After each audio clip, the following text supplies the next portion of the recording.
Semangat pagi, salam sejahtera, shalom, assalamualaikum warahmatullahi wabarakatuh, Om Swastiastu, Namo Buddhaya, salam kebajikan bagi kita semuanya. Kembali lagi dengan aku, welcome back to my channel, Vera Tambajaya.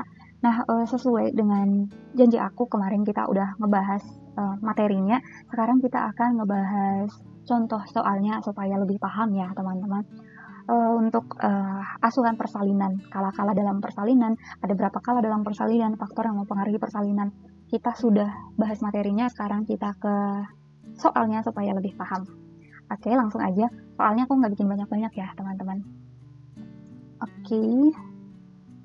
Untuk kasus yang pertama, nah biasakan ketika teman-teman nanti di UKOM atau ujian SKB, misalkan baca pertanyaannya dulu, jangan langsung kasusnya, karena di kasus itu banyak pengecoh, banyak juga yang nggak harus kita baca ya, karena kadang satu kasus itu juga bisa untuk beberapa pertanyaan. Oke, langsung aja. Nah, di sini untuk pertanyaan yang pertama, apakah diagnosa yang tepat untuk Nyonya F?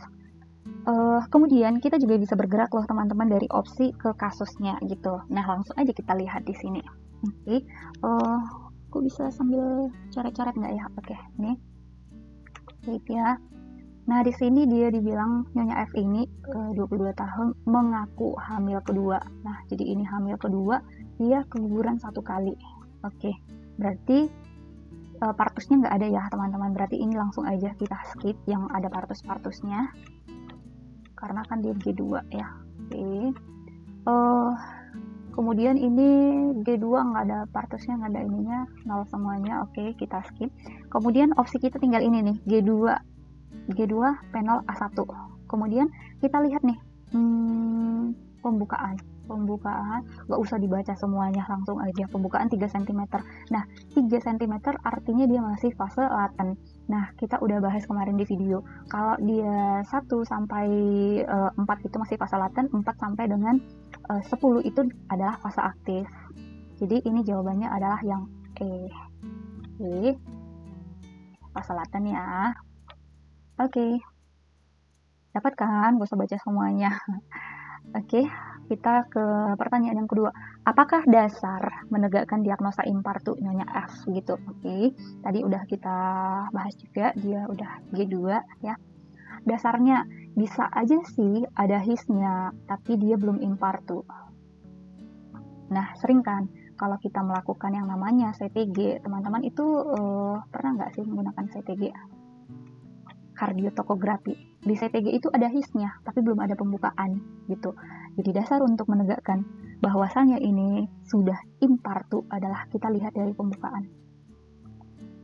Dia di sini sudah buka 3 cm. Oke. Jadi nggak usah baca semuanya. Nggak usah banyak-banyak. Kalau udah ada ini dari opsi juga kita bisa bergerak ya. Jadi dasar untuk penegakan diagnosa impartu, yang ditanya di sini kan impartu ya teman-teman. Dasar penegakan diagnosanya adalah yang C, pembukaan 3 cm. Nah, mulus yang semakin sering bisa aja sih, tapi kan dia belum buka gitu. Kadang kan sering tuh mulusnya kenapa gitu, bisa aja kontraksi palsu. Ubun-ubun kecil di jam 12. Bisa aja belum impartu juga, posisinya di situ sudah masuk PAP. Kepala berada di spina ischiadica, dia sudah engage. Bisa aja dia belum buka gitu ya teman-teman, keluar lendir campur darah. Yang lebih tepat itu adalah opsinya yang C, pembukaan sudah 3 cm. Oke, kita lanjut ke yang ketiga. Pada Hodge berapakah penurunan kepala janin Nyonya F? Nah, yang ditanya Hodge. Nah, di sini kalau dari kasus ini kan kita langsung aja. Oke, dia di sini Hodge itu kan ada 1, 2, 3, 4. Ada 1 sampai 4 ya, nggak ada Hodge 5 ya teman-teman. Nah, di sini ada katanya nih, kepalanya sejajar dengan spina ischiadica. Oke, jadi materi sebelumnya kita udah bahas nih ya, untuk yang Hodge. Oke, untuk yang Hodge 1. Hodge 1 ini pinggir atas simpisis. Jadi ini kita lihat yang di bagian emas ini adalah pinggir atas simpisis. Oke, ini adalah pinggir atas simpisis, dia di Hodge 1 nih, sejajar dengan pinggir atas simpisis. Kemudian untuk yang Hodge kedua, ini kan kita lihat yang warna emas ini ya teman-teman. Batasnya ini ada yang batas emas ini tepi bawah atau pinggir bawah simpisis, dia di Hodge 2. Kemudian untuk Hodge yang ketiga, dia sejajar dengan spina ischiadica nih. Jadi ketika kepala sudah sebatas ini, dia berarti engage cocok dia. Ini adalah batas Hodge 3. Kemudian untuk yang terakhir, Hodge 4 adalah sejajar sacrum. Berarti dia sudah di sini, udah mau lahir dia. Jadi dia di sini dibilang kepala sejajar dengan spina ischiadica. Nah, di sini sejajar dengan tulang spina ischiadica. Berarti dia berada di Hodge 3. Oke. Gak usah banyak-banyak baca soalnya. Cari intinya aja ya. Oke. Kita ke kasus yang keempat. Bagaimana imbang vetopelvic pada ini ya, sorry. Pada kasus Nyonya F. Nah, maksud dari imbang vetopelvic di sini adalah hubungan antara kepala si janin dengan si panggul. Apakah kepala janin itu bisa melewati panggul gitu ya, teman-teman. Nah, kita lihat sejauh mana penurunannya. Oke, biasanya nah di sini kan dibilang dia sejajar dengan spina ischiadica. Tadi udah kita bahas nih di atas, sejajar dengan spina ischiadica. Berarti kalau dia masuk ke perlimaan, artinya dia sudah di 2/5 ya, teman-teman. 2/5. Kalau dia sudah di 2/5, artinya dia sudah engage ya. Sudah engage, artinya dia cocok atau engage. Nah, kalau dia sudah engage atau cocok, dia sudah sejajar dengan spina ischiadica, sudah 2/5, artinya dia luas atau gimana, teman-teman? Nah, kalau dia sudah bisa nih sejajar atau bisa masuk nih spina ischiadica, bagian dari ini dia tadi ya, bagian dari tulang panggul yang paling sempit itu kan di bagian spina ischiadica ya, di bagian sini diameternya itu yang paling sempit di sini.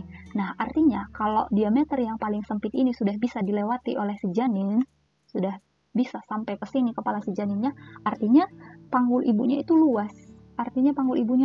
Kalau ini sudah terlewati, nanti sampai lahir bayinya akan lancar, akan aman. Biasanya seperti itu. Karena ini adalah spina ischiadica ini adalah diameter yang paling sempit. Jadi ketika dia sudah sejajar dengan ini, artinya cocok, artinya engage, artinya panggul ibunya cukup luas untuk dilalui si kepala janinnya ya, teman-teman.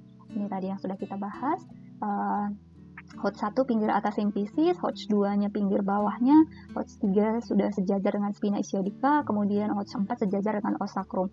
Berarti ini dia sudah di Hodge 3. Hodge 3 dan panggul ibunya cukup luas. Oke, jadi dia panggul ini bisa nih dilewati oleh si kepala janin. Berarti luas nih panggulnya. Oke, gitu ya teman-teman.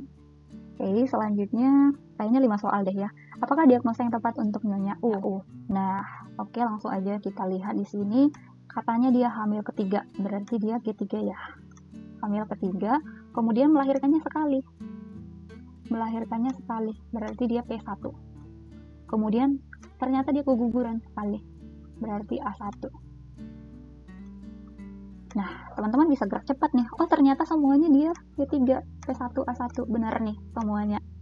Oke, kemudian kita cari di sini ada katanya fase 1, fase laten, fase aktif gitu ya, teman-teman. Nah, ini ternyata di pembukaan 6. Pembukaan 6 ini sudah masuk fase aktif. Langsung aja kita buang yang fase latennya. Langsung aja dicoret, berarti dia nggak masuk nominasi ya, teman-teman. Kemudian dia ada pakai deselerasi, akselerasi. Nah, sorry teman-teman. Kalau dia deselerasi, dia pembukaan 9 sampai dengan 10 ya, teman-teman. 9 sampai dengan 10. Berarti dia tidak masuk.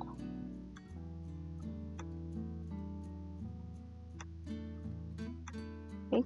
Kemudian kalau dia akselerasi, ini pembukaan 3 sampai dengan 4. 3 sampai dengan 4 cm. Artinya yang 6 ini tidak masuk ya. Oke, berarti sudah jelas ya. Opsinya adalah yang fase aktif. Jadi dia memang kadang mau dia disatuin yang versi WHO sama dengan kurva Fridgman. Jadi kalau misalnya dia ini pakai yang disatuin yang versi WHO dengan kurva Fridgman, berarti dia ini pakai dilatasi maksimal ya, teman-teman. Jadi G3 P1 anal impar itu kalah 1 fase aktif. Kalau kita satuin dengan kurva Fridgman, dia pakai dilatasi maksimal. Aku pakai dilatasi maksimal.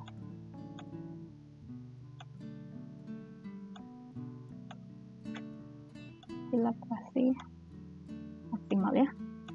Oke, itu dia jawabannya. Kalau dia pakai yang disatuin yang pakai dilatasi maksimal, akselerasi, deselerasi gitu ya teman-teman. Nah, tapi di soal ini kan nggak ada dia ditaruh dilatasi maksimal. Jadi opsi yang paling tepat itu adalah jawabannya yang D. G3 P1 adalah impartu kelas 1 fase aktif. Oke, ini boleh kita abaikan yang lain-lain nih. Jadi kita bergerak dari pertanyaan ke opsi, baru kita lihat di kasusnya ya. Oke. Nah, segitu dulu untuk latihan soalnya, contoh soalnya. Semoga teman-teman lebih paham. Nanti di video berikutnya akan bahas mungkin di asuhan ini ya, benang merah atau asuhan persalinannya ya, asuhan sayang ibu gitu ya teman-teman. Kemudian nanti kita lanjut dengan partograf atau asuhan persalinan normal 60 langkah HPN gitu ya teman-teman. Oke, segitu dulu. Semoga latihan soal ini bermanfaat buat kita semuanya, buat teman-teman khususnya yang sedang berlatih untuk UKOM, untuk SKB. Semoga usahanya membuahkan hasil ya teman-teman. Oke, segitu dulu. Tetap semangat, salam sejahtera, sehat selalu buat kita semuanya. See you on my next video, bye bye.